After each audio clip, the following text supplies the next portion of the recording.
आज से हम लोग स्टार्ट करने वाले हैं इको 1 की revision series.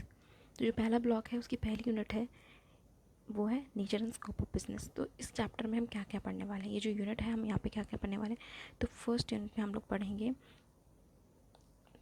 We will identify broad categories of human activities. फिर दूसरा बिजनेस क्या है, उसके ऑब्जेक्टिव्स क्या हैं, फीचर्स क्या हैं, classification of business activities, and फिर हम जाने explain the nature of business organisation.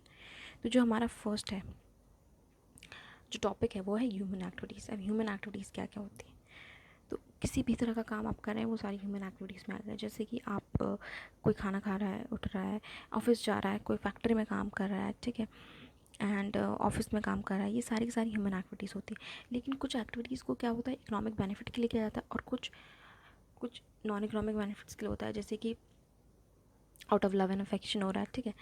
तो इसीलिए जो ह्यूमन एक्टिविटीज़ हैं उनको दो ग्रुप में कैटेगराइज कर दिया गया है। तो पहला ग्रुप है नॉन इकोनॉमिक एक्टिविटीज़ और दूसरा है इकोनॉमिक एक्टिविटीज़। तो नॉन इकोनॉमिक एक्टिविटीज़ क्या होती हैं, तो जो नॉन इकोनॉमिक एक्टिविटीज़ होती है ना, these are the activities which are conducted by the human beings due to love and affection. तो ये जो एक्टिविटीज़ होती हैं ये किस लिए की जाती है, out of love and affection, ठीक है। एंड या तो कोई सोशल ऑब्लिगेशन है या फिर कोई रिलीजियस ऑब्लिगेशन है, तो इसलिए ये एक्टिविटी की जा रही है, but not for earning money. तो यहाँ का जो मेन मोटिव होता है वो ये नहीं होता है कि आपको पैसे कमाना है, बट आपका मेन मोटिव क्या होता है, it is just due to love and affection. जैसे फॉर एक एग्जाम्पल ले लेते हैं, ठीक है। तो पहले एग्जाम्पल ले रहे हैं, जैसे आप घर पे खाना बना रहे हैं, ठीक है, आपने घर पे खाना बनाया, ओके। तो अगर आपने घर पे खाना बनाया है तो क्या हो गया, वो एक नॉन इकोनॉमिक एक्टिविटी होगी। क्यों, क्योंकि आपने वो इकोनॉमिक बेनिफिट के लिए नहीं किया। बट अगर आप किसी रेस्टोरेंट में काम करते हैं, ठीक है, और फिर वो आप काम कर रहे हैं, ठीक है, कुकिंग कर रहे हैं, तो वो आप क्यों कर रहे हैं, टू अर्न अ लाइवलीहुड या फिर टू अर्न मनी, तो वो आपकी क्या हो जाएगी, इकोनॉमिक एक्टिविटी हो जाएगी, ठीक है। चलो देख लेते हैं इकोनॉमिक एक्टिविटी में क्या लिखा है। तो these activities are undertaken by human beings for earning money, ठीक है। यहाँ पे जो इकोनॉमिक एक्टिविटीज़ का जो मेन मोटिव होता है that is to earn money और to earn a livelihood, okay. अब यहाँ पे ये एक्टिविटीज़ किससे कंसर्न हो सकती हैं, देखो, प्रोडक्शन से हो सकती है, एक्सचेंज से हो सकती है, या distribution of goods and services से हो सकती है। तो यहाँ पे एक एग्जांपल दिया हुआ है, फॉर एग्जांपल जैसे कि डॉक्टर है, हॉस्पिटल में काम कर रहा है, या कोई टीचर है जो स्कूल में काम कर रहा है, या कोई एम्प्लॉय है जो ऑफिस जा रहा है, या कोई फार्मर कहीं पर भी फील्ड में काम कर रहा है। तो ये सारी की सारी क्या है, ये क्यों कर रहे हैं, just to earn a livelihood और टू अक्वायर वेल्थ। तो ये सारी एक्टिविटीज़ किस कैटेगरी में आएंगे, इकोनॉमिक एक्टिविटीज़ में। अब इकोनॉमिक एक्टिविटीज़ भी बहुत सारे तरीके की होती है, तो इसलिए इनको क्लासिफिकेशन कर दिया गया है, ठीक है। तो यहाँ पे 3 ग्रुप्स में क्लासिफिकेशन हुआ है। तो पहला क्लासिफिकेशन हुआ है जो है वो पहला है बिजनेस, ओके। तो पहला है बिजनेस, दूसरा है प्रोफेशन एंड तीसरा है एम्प्लॉयमेंट, ओके। अब बिजनेस क्या होता है, बिजनेस एक ऐसी एक्टिविटी होती है जो आप कर रहे हैं that is carried out to for earning profit, ठीक है। इसका जो मेन ऑब्जेक्टिव होता है वो होता है टू अर्न प्रॉफिट, ठीक है। उसको उसको बिजनेस एक्टिविटी बोलते हैं। अब ये जो मेन जो ऑब्जेक्टिव है टू अर्न प्रॉफिट, ये किसके थ्रू अचीव किया जा सकता है, प्रोडक्शन के थ्रू किया जाता है, फिर exchange of want satisfying goods and service. या तो आप कोई सामान बेच रहे हैं, खरीद रहे हैं, प्रोड्यूस कर रहे हैं, मैन्युफैक्चर कर रहे हैं, कुछ भी कर रहे हैं, सारी की सारी बिजनेस एक्टिविटीज़ होती हैं, ठीक है। अब मैं कुछ एग्जाम्पल दिए हुए हैं, जैसे कि production of soaps, sale of eggs, या प्रोडक्शन ऑफ टीवी सेट्स, ये सारे के सारे क्या है, बिजनेस के एग्जांपल्स हैं। और जो इंसान इन्वॉल्व है, इंगेज्ड है इन सब में, उसको क्या बोला जाता है, बिजनेसमैन, ओके। उसको बिजनेसमैन बोला जाता है, या फिर उसको बोलेंगे एंटरप्रेन्योर, ओके। एंटरप्रेन्योर या फिर एंटरप्रेन्योर आप जो भी बोलते हैं, ओके। सो नेक्स्ट है प्रोफेशन। अब प्रोफेशन क्या होता है, an activity is involve in rendering और पर्सनलाइज सर्विस। तो यहाँ पे भी पर्सनलाइज सर्विस होती है, एक स्पेशलाइज नेचर की होती है, ठीक है। एंड ये बेस्ड होती हैं on what is, it is based on professional knowledge, education and training, ठीक है। वो होते हैं हमारे प्रोफेशन। अब जो सर्विसेज रेंडर किए जा रहे हैं, फॉर एग्जांपल जैसे डॉक्टर हो गया, लॉयर हो गया, चार्टर अकाउंटेंट्स हो गए, ये सारी की सारी इस कैटेगरी के अंदर आते हैं। अब यहाँ पे जो हर एक प्रोफेशन होता है, हर एक कैटेगरी होती है प्रोफेशन की, एक प्रोफेशनल बॉडी के अंदर आती है, ठीक है। फॉर एग्जाम्पल जैसे बार काउंसिल ऑफ इंडिया है, ये किस लिए होती है, ये बॉडी किस लिए है, प्रोफेशनल बॉडी है for the lawyers which guides and regulates the law profession, ठीक है।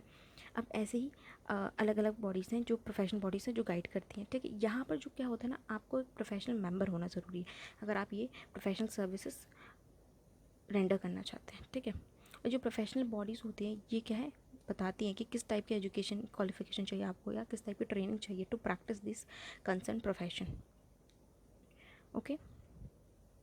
नाउ अब जब ये प्रोफेशनल्स अपनी सर्विसेज रेंडर करते हैं तो ये कुछ फ़ी चार्ज करते हैं, तो that is their professional fee. Okay, अब जो थर्ड है वो हमारा वो क्या है, एम्प्लॉयमेंट। ओके, तो एम्प्लॉयमेंट क्या होती है, an activity assign to a person by a employ under an agreement और a rules of service comes under this category of employment. मतलब यहाँ पर देखो क्या होता है, एम्प्लॉयमेंट एग्रीमेंट होता है, ठीक है, या फिर रूल्स ऑफ सर्विस होते हैं जिसके थ्रू आप मतलब जिसके अंडर आप काम कर रहे होते हैं, ठीक है, और जो काम करवा रहा होता है वो कौन होता है, एम्प्लॉयर होता है, और जो काम कर रहा है the person who undertake such activity is called an employ.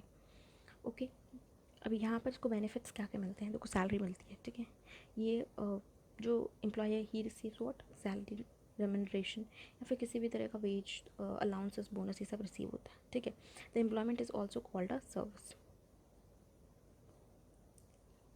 अब देखिए यहाँ पे एक एग्जांपल लेते हैं, जैसे डॉक्टर है, ओके, अगर वो किसी हॉस्पिटल में काम कर रहा है तो he will be coming under which category, employment. लेकिन अगर वही डॉक्टर अपना खुद का प्रैक्टिस कर रहा है तो वो प्रोफेशन के अंदर आएगा। ओके,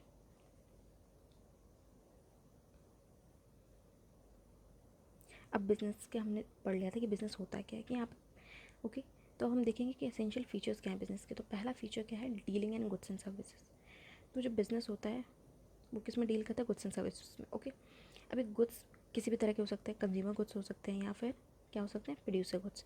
जो कंज्यूमर गुड्स होते हैं वो क्या होता है, जो डायरेक्टली कंज्यूम करने वाला कंज्यूमर, ठीक है, जैसे कि ब्रेड हो गया, स्वीट्स हो गए, ठीक है। लेकिन जो प्रोड्यूसर गुड्स होते हैं, जी इसका एग्जांपल दिया हुआ है मशीनरी एंड इक्विपमेंट। इसका मतलब ये है कि ये जो प्रोड्यूसर गुड्स होते हैं ना, ये फर्दर यूज़ किए जाते हैं for what, to produce goods. Okay, तो इनको यूज़ करके दोबारा मतलब जो कंज्यूमर गुड्स हैं उनको प्रोड्यूस किया जा रहा है या फिर फॉर मैन्युफैक्चरिंग पर्पज़ के लिए यूज़ किए जाते हैं। अब जो सेकंड पॉइंट है हमारा है प्रोडक्शन एक्सचेंज। यहाँ पर जो बिजनेस एक्टिविटीज़ है वहाँ पे क्या क्या इन्वॉल्व हो रहा है, प्रोडक्शन हो रहा है या फिर exchange of goods and services हो रहा है फॉर वैल्यू। ओके, हो सकता है कि जो कुछ लोग हैं वो अगर अपने लिए खुद के लिए कंज्यूम कर रहे हैं, सेल्फ कंजम्पशन के लिए प्रोडक्शन कर रहे हैं, तो यहाँ पर ये बिज़नेस नहीं ट्रीट किया जाएगा। ओके, बिजनेस एक्टिविटी को होने के लिए यहाँ पर दो पार्टीज़ का इन्वॉल्वमेंट ज़रूरी है, पहला है बायर, जो दूसरा है वो है सेलर। ओके, ना थर्ड पॉइंट वो हमारा continuity and regularity. Continuity and regularity वाला जो पॉइंट है यहाँ पर ये है कि अगर आप सिंगल ट्रांजैक्शन करते हैं ना तो उसको ट्रीट नहीं किया जाएगा as a business activity. Okay, but अगर आप रेगुलर बेसिस पे कर रहे हैं, ठीक है, फॉर एग्जांपल आपने कोई रेडियो था, ठीक है, आपको घर पे पड़ा हुआ था, तो आपने उसे बेच दिया, तो सिंगल ट्रांजैक्शन है वो, ये उसको बिजनेस नहीं ट्रीट किया जा सकता। लेकिन अगर आप रेगुलरली या कंटिन्यूस बेसिस पे रेडियोज़ में डील करते हैं तो वो आपका आ जाएगा बिजनेस एक्टिविटी के अंदर या बिजनेस कैटेगरी के अंदर आ जाएगा। ओके, अब जो फोर्थ पॉइंट है वो है प्रॉफिट मोटिव। हमने स्टार्टिंग में पढ़ा था कि जो बिजनेस का मेन ऑब्जेक्टिव होता है या प्राइमरी मोटिव होता है बिजनेस का, वो होता है to earn profit. Okay, and important है कि प्रॉफिट ऑब्जेक्टिव होना ही चाहिए। ये ऐसा नहीं है कि सिर्फ मेन ऑब्जेक्टिव अकेला प्रॉफिट ये अकेला होगा, लेकिन ये होता है कि प्रॉफिट प्राइमरी ऑब्जेक्टिव है। ओके, इसके साथ कुछ और भी ऑब्जेक्टिव्स होते हैं जिसको हम आगे फर्दर डिस्कस करेंगे।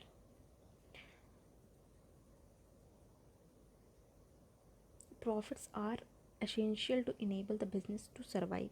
बिजनेस के सर्वाइवल के लिए, ग्रोथ के लिए, एक्सपेंडेशन के लिए ये ज़रूरी होता है प्रॉफिट्स। अब एलिमेंट ऑफ रिस्क, अब बिजनेस है तो रिस्क होगा, ठीक है। अब रिस्क की पॉसिबिलिटी कितनी भी तरह की हो सकती है, आपको नहीं पता कि आप ना ही प्रोडिक्ट किया जा सकता है एनवायरनमेंट को। बिजनेस एनवायरनमेंट इतना कॉम्प्लेक्स होता है कि इसको प्रोडिक्ट करना आसान नहीं है। ओके, तो रिस्क तो हो गई, तो ये जो रिस्क होता है वो कौन बेयर करता है, ये रिस्क इंश्योरेंस कंपनीज होती हैं जो हेल्प करती हैं to get the business insured, ठीक है। फिफ्थ पॉइंट भी हो गया। अब हमारा जो है ऑब्जेक्टिव ऑफ बिजनेस, तो हमने ऑब्जेक्टिव तो देख ही लिया, क्या था प्राइमरी ऑब्जेक्टिव हमारा, वो था प्रॉफिट अर्न करना। लेकिन अगर अकेले प्रॉफिट अर्न करना ही होगा तो जिस सोसाइटी में रह रहा है वहाँ पे सर्वाइवल मुश्किल हो जाएगा, ठीक है। तो यहाँ पर जो है बिजनेस के ऑब्जेक्टिव्स कुछ हैं, हम डिस्कस करेंगे। पहला इकोनॉमिक ऑब्जेक्टिव, दूसरा है सोशल ऑब्जेक्टिव एंड थर्ड है ह्यूमन ऑब्जेक्टिव। तो पहला हम इकोनॉमिक ऑब्जेक्टिव डिस्कस करेंगे। तो इकोनॉमिक ऑब्जेक्टिव हमने अभी फर्स्ट देखा था, वो क्या था, टू अर्न प्रॉफिट, ठीक है। तो जो प्राइमरी ऑब्जेक्टिव है बिजनेस का वो क्या है, वो है इकोनॉमिक ऑब्जेक्टिव्स हैं। जो पहला है अर्निंग ऑफ सेटिस्फैक्टरी प्रॉफिट्स, ठीक है, exploring new markets and creation of more customers, अलग अलग न्यू मार्केट्स में एंटर करना और अलग अलग न्यू कस्टमर्स को लाना बिजनेस में, तभी बिजनेस ग्रो करेगा। Growth and expansion of business, operation of business. और फोर्थ है कि प्रोडक्ट्स में ऐसी इनोवेशन करो, इंप्रूवमेंट करो सो दैट कस्टमर्स उसको प्रेफर करें। अब हमारा जो है सेकंड ऑब्जेक्टिव वो था सोशल ऑब्जेक्टिव। ओके, अब सोशल ऑब्जेक्टिव क्या है, क्योंकि बिजनेस एक पार्ट है सोसाइटी का, तो उसकी भी कुछ रिस्पॉन्सिबिलिटी हैं या कुछ ऑब्लिगेशन है सोसाइटी की तरफ। तो अब जैसे फर्स्ट ऑफ ऑल कुछ ऑब्जेक्टिव्स हम देख लेते हैं। पहला है providing more and more employment opportunities to the people of country. तो कुछ ज़रूरी नहीं है कि सबको एम्प्लॉयमेंट दो, बट जितना कर सकती है बिजनेस उतना कर सकते हैं। जैसे कि जो बैकवर्ड एरियाज होते हैं वहाँ पर अगर बिजनेस यूनिट सेटअप हो रही हैं तो वहाँ पर एम्प्लॉयमेंट जनरेट होगी। सेकेंड है supply of good quality goods, तो at least good quality products supply किए जाएँ। थर्ड है providing goods at a reasonable price, तो गुड्स को ज़्यादा हायर कॉस्ट पे भी नहीं बेचना है क्योंकि हर कोई इतना कॉस्टली प्रोडक्ट्स नहीं अफोर्ड कर सकता। तो good quality and at a reasonable price पे रहना चाहिए goods. Now fair returns to investors, बहुत सारे इन्वेस्टर्स होते हैं जो बिज़नेस में इन्वेस्ट करते हैं, ठीक है, बिज़नेस पे भरोसा कर बिज़नेस में इन्वेस्ट करते हैं, तो वो भी डिजर्व करते हैं कि उनको गुड रिटर्न मिले, ठीक है। जितने भी फालतू के अनफेयर प्रैक्टिसेस हैं उनको अवॉइड करें। सिक्स्थ है कि नेशनल इंटरेस्ट में काम करें, ठीक है। अब जो हमारा लास्ट ऑब्जेक्ट बचा वो है हमारा ह्यूमन ऑब्जेक्टिव। ह्यूमन ऑब्जेक्टिव में क्या होगा, देखो business activities generally carried out through employees हुआ ह्यूमन मिक्स, ओके। अब यहाँ पे इनफैक्ट जो एफिशिएंसी होगी या सक्सेस होगा वो डिपेंड करेगा कि कितने मोटिवेटेड हैं या कितने एफिशिएंटली काम कर रहे हैं एम्प्लॉयज़, ठीक है। अब यहाँ पर अगर एम्प्लॉयज़ खुश रहेंगे तो वो अपना काम अच्छे से करेंगे, जल्दी एफिशिएंटली करेंगे। जो कुछ मेजर ह्यूमन ऑब्जेक्टिव्स हैं वो हम डिस्कस कर लेते हैं। पहला है fair deal to employees in terms of wages and incentives, तो जो वेजेस या इंसेंटिव उनको दी जाए तो फेयर दो। सेकेंड है providing better working condition and environment to employees को बेटर वर्किंग कंडीशन दो, अच्छा एनवायरनमेंट दो। थर्ड है प्रोवाइड जॉब सेटिस्फेक्शन रहेगी अगर तो एम्प्लॉय जल्दी से जल्दी ऑफिस नहीं छोड़ेगा, वो अपने लिए दूसरा ऑफिस नहीं देगा, वो आपकी तरफ लॉयल रहेगा और अच्छा काम करेगा, ठीक है। नहीं तो क्या होता है कि अगर आप अच्छे सेटिस्फेक्शन नहीं मिले, उसको जॉब सेटिस्फेक्शन नहीं मिली, मतलब उसके पास आप अच्छा वर्क एनवायरनमेंट नहीं दे रहे, सैलरी अच्छी नहीं है, ग्रोथ अच्छी नहीं है, तो ऑब्वियसली बात है कि एम्प्लॉय क्या करेगा, दूसरा देखेगा कि ठीक है वो दूसरा ऑफिस में काम करे जहाँ पर उसको बेटर एनवायरनमेंट मिल रहा है, बेटर सैलरी मिल रही है। तो आप जॉब सेटिस्फेक्शन बहुत ज़रूरी है, किस लिए कि जो टर्नओवर होता है वो कम रहे, ज़्यादा होगा तो फिर बिज़नेस को भी दिक्कत हो सकती है क्योंकि आपको फिर से ट्रेनिंग में उतना ही पैसा खर्च करना होगा, ठीक है, और बहुत सारे दिक्कतें हो सकती हैं। नौ ये यहाँ पर डिफरेंसेस हैं, आप खुद रीड कर लेना। अब क्लासिफिकेशन ऑफ बिजनेस देख लेते हैं हम लोग। तो जो बिज़नेस है उसको भी क्लासीफाई कर दिया गया है। अब बिज़नेस को कैसे क्लासिफिकेशन दिए, अब कुछ एक्टिविटीज़ और प्रोडक्शन एक्सचेंज क्लियर हो या फिर कुछ नॉर्मल सर्विसेज होती हैं, तो इसलिए जो कैटेगरीज में डिवाइड कर दिया। तो पहला जो कैटेगरी वो क्या है इंडस्ट्री की, और जो दूसरी कैटेगरी है वो कॉमर्स की है, ठीक है। ओके, तो हम देख लेते हैं इंडस्ट्री में। तो इंडस्ट्री जो है किससे कंसर्न होती है, इंडस्ट्री आप सबको पता है कि इंडस्ट्री क्या होती है, ये वर्ड आपने बहुत ही बार सुना होगा। तो जो इंडस्ट्री होती है, देखो कई लोग क्या होता है ना कि जो इंडस्ट्री होती है ये बिज़नेस से कंसर्न है, ठीक है। यहाँ पर जो इंडस्ट्री होती है it creates a form utility of goods. अब ये क्यों लिखा हुआ है, इसका मतलब ये है कि आप जैसे कि इंडस्ट्री में सारी की सारी जो मैन्युफैक्चरिंग इंडस्ट्रीज होती हैं, प्रोडक्शन इंडस्ट्रीज होती हैं, तो ये सब क्या करती हैं, इनका काम होता है गुड्स को बनाना, मैन्युफैक्चर करना या फिर प्रोड्यूस करना, ठीक है। हम देखेंगे कि इंडस्ट्रीज़ को ना कुछ ग्रुप्स में क्लासीफाई कर दिया गया। तो क्लासिफिकेशन ऑफ इंडस्ट्रीज देख लेते हैं। पहला है on the basis of nature of activity, तो पहला क्या होगा एक्सट्रैक्टिव इंडस्ट्री होगा, जेनेटिक इंडस्ट्रीज हो गया, मैन्युफैक्चरिंग इंडस्ट्री हो गया, कंस्ट्रक्टिव या कंस्ट्रक्शन इंडस्ट्रीज हो गया। अब ऑन द बेसिस ऑफ अगर नेचर किया गया है, nature of goods produce, consumer and producer, ये हम लोग पर डिस्कस किया ही था। और ऑन द बेसिस ऑफ अगर इन्वेस्टमेंट करते हो तो heavy industries and light industries, okay. तो हम एक एक करके देखेंगे कि ये क्लासिफिकेशन में क्या क्या हुआ है, ओके। अब यहाँ पे जो फोर्थ क्लासिफिकेशन है वो ये on the basis of activities, small scale industry, large scale industry, और एरिया ऑफ ऑपरेशन की वजह से किया जाए तो regional, national and multinational companies जो होती हैं। तो अब जो हमने पहला क्लासिफिकेशन हुआ था, तो पहली इंडस्ट्री कौन सी थी हमारी, वो थी एक्सट्रैक्टिव इंडस्ट्री। ये जो सारी एक्सट्रैक्टिव इंडस्ट्री होती हैं ये किस लिए इंगेज होती हैं, in discovery and extraction of natural resources को एक्सट्रैक्ट करने के लिए जो इंडस्ट्रीज इंगेज होती हैं वो होती है एक्सट्रैक्टिव इंडस्ट्रीज़। जैसे कि मिनरल्स निकल रहे हैं या फिर फॉर एग्जांपल जैसे कि यहाँ पे ले लेते हैं माइनिंग हो गया, या फिर हंटिंग हो गया, फिशिंग हो गई, सारी की सारी एक्सट्रैक्टिव इंडस्ट्रीज़ में आएगी। अब दूसरा है जेनेटिक इंडस्ट्री। जेनेटिक इंडस्ट्रीज़ में क्या होता है, these activities are concern with reproducing and multiplying plants and, मतलब जैसे कि नर्सरी हो गया, ठीक है। मतलब ये जो होती हैं, जैसे कि हमने देखा होगा फिश कल्चर है, वहाँ पे फिशेस की ग्रोथ करवाई जाए, मतलब रिप्रोड्यूस करवाया जा रहा है, एंड या फिर मल्टीप्लाई करवाया जाए, जो भी वर्ड यूज़ करना चाहते हैं। तो यहाँ पर फॉर एग्जांपल ले लिया जैसे नर्सरी है, ठीक है। नर्सरीज़ में क्या होता है, प्लांट्स होते हैं, वो ग्रो किया जाता है, ठीक है। छोटे छोटे प्लांट सैपलिंग्स होते हैं, तो ये सब रखे होते हैं। ये किस लिए होते हैं, फॉर द उनको बेचने के लिए होता है, ठीक है। ये सारी इंडस्ट्रीज होती हैं। अब यहाँ पे जो है वो है हमारा थर्ड कैटेगरी है, वो है मैन्युफैक्चरिंग इंडस्ट्री। मैन्युफैक्चरिंग इंडस्ट्री में क्या होता है, सारी की सारी कन्वर्जन है, ट्रांसफॉर्मेशन, बेसिकली जो रॉ मटेरियल्स को कन्वर्ट करना है फिनिश प्रोडक्ट्स में, यहाँ पर ये काम होता है मैन्युफैक्चरिंग इंडस्ट्रीज़ में। वो रॉ मटेरियल्स लेके एक फिनिश्ड प्रोडक्ट्स निकालती हैं, and these industries creates a form utility, okay.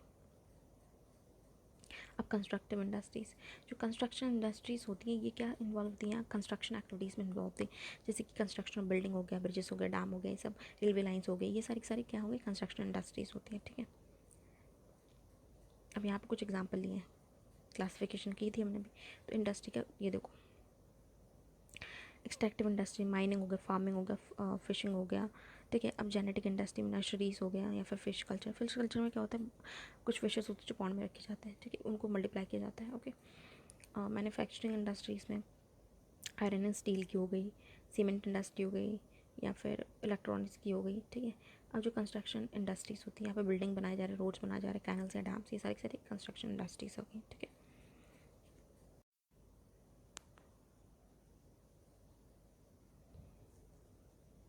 We have learn क्या, कि यहाँ पे बिजनेस एक्टिविटीज़ को ना दो हिस्सों में क्लासीफाई किया गया था, पहला इंडस्ट्री, दूसरा कॉमर्स। तो अभी हम जो सेकंड टॉपिक है वो है कॉमर्स, वो पढ़ेंगे, क्योंकि इंडस्ट्री हम ऑलरेडी पढ़ चुके हैं। तो चलिए देखते हैं कि ये कॉमर्स में होता क्या है। ओके, तो कॉमर्स में भी ना क्लासिफिकेशन कर दी गई है दो में हिस्सों में। तो देख लेते हैं nutshell. In a nutshell, commerce is mainly concern with purchase and sale of goods and service, ठीक है। तो ये मेनली किससे कंसर्न है, sale and purchase of goods and services. अब यहाँ पे कुछ फंक्शंस भी आते हैं जो एसेंशियल होते हैं, for what, for maintaining smooth and uninterrupted flow of goods and services between buyer and seller. Buyer और सेलर के बीच में जो अनइंटरप्टेड फ्लो ऑफ सर्विसेज हो, मतलब बेसिकली आप गुड्स अगर बायर को बेच रहे हैं तो वो उसमें कोई इंटरप्शन नहीं आए, जो हिंड्रेंसेस आ रहे हैं वो हट जाए। तो ये सारे के सारे जो भी फंक्शंस होते हैं, जैसे कि यहाँ पे ट्रांसपोर्टेशन वाला आ गया, ठीक है, यहाँ पर वेयर हाउसिंग कर लिया, तो ये सारे के सारे किस में आएंगे, ये सारे के सारे फंक्शंस होते हैं, ओके। तो यहाँ पे जो दो मेन एस्पेक्ट्स हैं इन कॉमर्स, वो पहला क्या हो गया, purchase and sale of goods and service. जो सेकेंड है वो सारी एक्टिविटीज जो एसेंशियल है for maintaining a smooth and uninterrupted flow of goods and services, ठीक है। तो पहले जो दो कैटेगरीज हैं वो देखें हम, trade, activities of purchase and sale. जो दूसरा है एड्स टू ट्रेड, ये सारी एक्टिविटीज़ वाला है, ओके। तो पहले ट्रेड देख लेते हैं। तो ट्रेड भी क्या होता है, हमें पता है, देखो हमने पहले पढ़ा था, ह्यूमन एक्टिविटीज़ होती है वो इंगेज हैं अगर buying and selling of goods and services, ये सारी की सारी किसके अंदर आ जाएंगे, ट्रेड के अंदर आ जाएंगे, ठीक है। तो जो ट्रेड है, ठीक है, तो जो पर्सन होता है जो इंगेज्ड है, ठीक है, किस लिए, इन ट्रेड, उसे क्या बोलते हैं, ट्रेडर, या फिर मिडल मैन होगा, ओके। तो यहाँ पर ना ट्रेड को भी दो हिस्सों में क्लासीफाई कर दिया गया। पहला जो है वो क्या है, इंटरनल ट्रेड, एंड दूसरा है एक्सटर्नल ट्रेड। और जो ट्रेड है ना वो अवॉइड करता है, क्या करता है, ये बेसिकली वो कौन सा हिंड्रेंस रिमूव करता है, remove the hindrance of person, okay. Now internal trade क्या होता है, इंटरनल ट्रेड मतलब होता है the trade which takes place within the boundaries of country. जो कंट्री की बाउंड्रीज के अंदर ट्रेड हो रही है वो हमारी इंटरनल ट्रेड होगी, ठीक है। यहाँ पे दोनों आएंगे, buying and selling, both will take place, okay. अब ये जो पेमेंट्स होती है इंटरनल ट्रेड्स में, वो किस में होती है, नेशनल करेंसी में होंगी, ऑब्वियस सी बात है, क्योंकि अगर आप पर्टिकुलर कंट्री में अगर ट्रेड कर रहे हैं, ठीक है, तो वो उसी कंट्री की करेंसी यूज़ होगी, ओके। ये इंटरनल ट्रेड का है। तो इंटरनल ट्रेड में भी क्या है कि क्लासिफिकेशन कर दिया, wholesale trade and retail trade. ये तो हम सबको ही पता है, होलसेल में क्या होता है, बहुत सारा लार्ज क्वांटिटी में सामान लिया जाता है, ठीक है। तो बाइंग सेलिंग जो हो रही है वो लार्ज क्वांटिटीज़ में हो रही है, तो वो है हमारा होलसेल ट्रेड, ठीक है। जो इन्वॉल्व होता है इसमें, उसको क्या बोलते हैं, होलसेलर। अब रिटेलर होता है जो जो रिटेल में इन्वॉल्व होता है, और रिटेल में क्या होता है, स्मॉलर क्वांटिटीज़ में होता है एज़ कंपैरिजन टू होलसेल। अब एक्सटर्नल ट्रेड की बात करते हैं। जो एक्सटर्नल ट्रेड होते हैं, अब इंटरनल ट्रेड आपको पता है कि within the boundaries of country, तो एक्सटर्नल ट्रेड क्या होगा, जो outside the boundaries of our country होगा। दैट इज क्या होगा, फॉरेन ट्रेड या फिर इंटरनेशनल ट्रेड भी इसको बोल सकते हैं, ठीक है। This takes place across the boundaries of the country, okay, ठीक है। अब यहाँ पर क्या होगा, दो नेशंस के बीच में भी ट्रेड हो सकता है, ठीक है। अब देख लेते हैं, यहाँ पे कुछ कैटेगरीज में डिवाइड कर दिया गया। पहला है हमारा import trade, export trade and re export trade.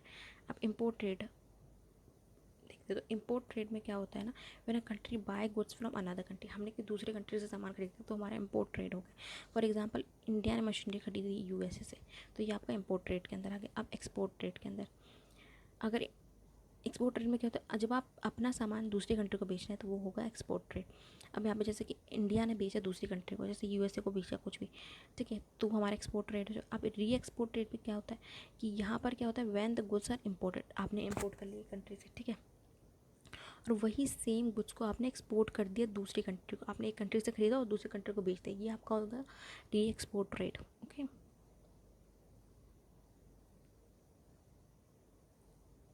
अब एड्स टू ट्रेड के बारे में बात कर लेते हैं। तो जो एड्स टू ट्रेड होते हैं ना, ये हिंड्रेंसेस रिमूव करते हैं। बहुत सारे जो हिंड्रेंसेस हो गए उनको रिमूव करने के लिए होता है ये एड्स टू ट्रेड। अब ये हिंड्रेंसेस कैसे हो सकते हैं, अलग अलग तरह के हो सकते हैं। जैसे कि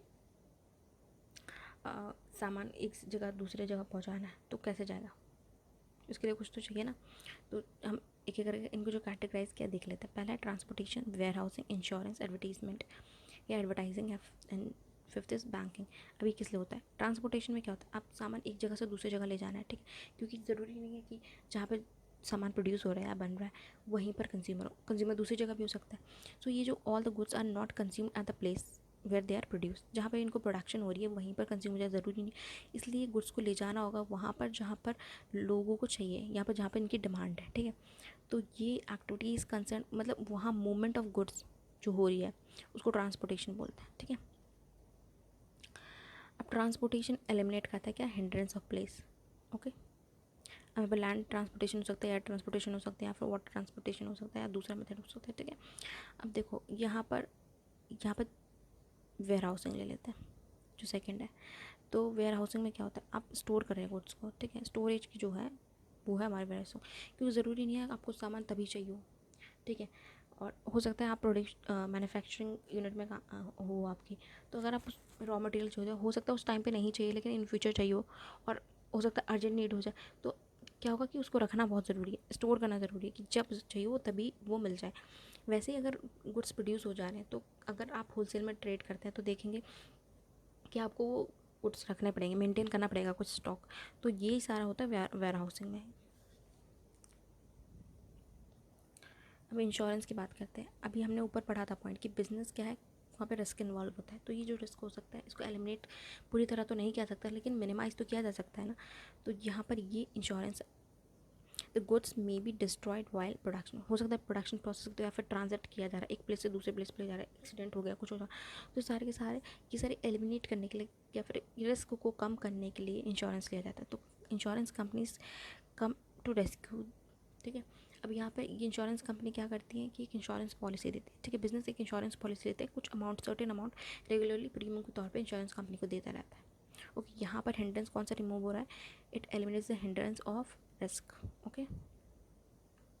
अब जो है फोर्थ वो है एडवर्टाइजिंग। एडवर्टाइजिंग में क्या होता है, देखो अब गुड्स जो आपने प्रोड्यूस किए हैं अगर जब तक कंज्यूमर को पता नहीं चलेगा कि ये गुड्स अवेलेबल है मार्केट में, वो नहीं खरीदेगा, तो वो नॉलेज देने के लिए, वो इन्फॉर्मेशन देने के लिए कंज्यूमर को एडवर्टीजमेंट का सहारा लिया जाता है, ठीक है। यहाँ पर exchange of goods is possible only when the consumer have the knowledge of the existence of the product. अब ये रिमूव कर रहा है हिंड्रेंस ऑफ नॉलेज को, ओके। अब एडवर्टीजमेंट के थ्रू, अब हो सकता है एडवर्टीजमेंट भी अलग अलग तरीके की होती है, ठीक है, आप रेडियो में कर रहे हैं, टेलीविजन पे कर रहे हैं, न्यूज़पेपर पे कर रहे हैं, सारी सारी एडवर्टीजमेंट को हो गया। फिफ्थ है हमारा बैंकिंग। अब बैंकिंग में क्या होता है, बैंकिंग फैसिलिटीज़ क्यों चाहिए, देखो बिजनेस को क्रेडिट चाहिए, ठीक है, पैसा चाहिए, या फिर डे टू डे एक्टिविटीज़ करने के लिए या फिर जो बड़ी बड़ी ट्रांजेक्शन है उनको करने के लिए किस लिए चाहिए, बैंकिंग फैसिलिटीज़ चाहिए, ओके। तो बैंक जो है टू स्टार्ट अ बिजनेस से लेके या फिर उसको स्मूथ रन करने के लिए हमें पैसा चाहिए होता है, तो बैंक ही सप्लाई करती है मनी को। और बैंक ऐसी ऑर्गेनाइजेशन है वो एक्सेप्ट करेगी क्या, डिपॉजिट, और जब आपको विड्रॉल चाहिए तो आप विड्रॉल दे सकते हैं, डिमांड पे ले सकते हैं या किसी भी तरह, ओके, ठीक है। जो बैंक है वो बहुत सारी अलग अलग तरह की सर्विसेज देती है। जैसे कि हो सकता है आपने बोला कि डायरेक्टली कि कंज्यूमर से आप पेमेंट ले लीजिए, तो बैंक आपके बिहाफ पे पेमेंट्स ले लेगी। ठीक है, तो ये सारी एक्टिविटीज़ होती है। तो चलिए हम धीरे धीरे इनको देख लेते हैं। ये जो चार्ट है, इस चार्ट को देख लेते हैं। ओके, तो हमने देखा था कि कॉमर्स, जो कॉमर्स था उसको दो हिस्सों में डिवाइड कर दिया गया था। पहला क्या था, एड्स टू ट्रेड, और दूसरा था ट्रेड। अब ट्रेड को भी दो हिस्सों में डिवाइड किया था, internal trade and external trade. Internal trade कौन सी होती है, इंटरनल ट्रेड वो होती है जो आप with in the boundaries of our country करें। जो सेकंड है वो एक्सटर्नल ट्रेड थी। तो एक्सटर्नल ट्रेड जो फॉरेन ट्रेड है, इंटरनेशनल ट्रेड हो गए। अब इंटरनल ट्रेड में भी हमने दो हिस्सों में डिवाइड किया, वो है wholesale trade and retail trade. जो होलसेल ट्रेड थी वो आप लार्जर क्वान्टिटीज़ में डील कर रहे होते तो वो आ गया होलसेल ट्रेड। और जो सेकंड है वो है रिटेल ट्रेड, जब आप स्मॉलर क्वांटिटीज़ में कर रहे होते हैं वो रिटेल ट्रेड हो गए। अब जो एक्सटर्नल ट्रेड्स होती है, अब वहाँ पे भी एक्सपोर्ट, इंपोर्ट और री एक्सपोर्ट। एक्सपोर्ट मतलब आप दूसरे कंट्री को सामान बेचें, इंपोर्ट मतलब दूसरे से खरीद रहे हैं, और जो तीसरा है आपने एक से ख़रीदा और दूसरे को बेच दिया, तो ये री एक्सपोर्ट हो गया। अब जो एड्स टू ट्रेड होते हैं, ठीक है, अब एड्स टू ट्रेड में क्या क्या आ जाएगा, ट्रांसपोर्टेशन आ गया, वेयर हाउसिंग हो गया, बैंकिंग हो गया, इंश्योरेंस हो गया और एडवर्टाइजिंग।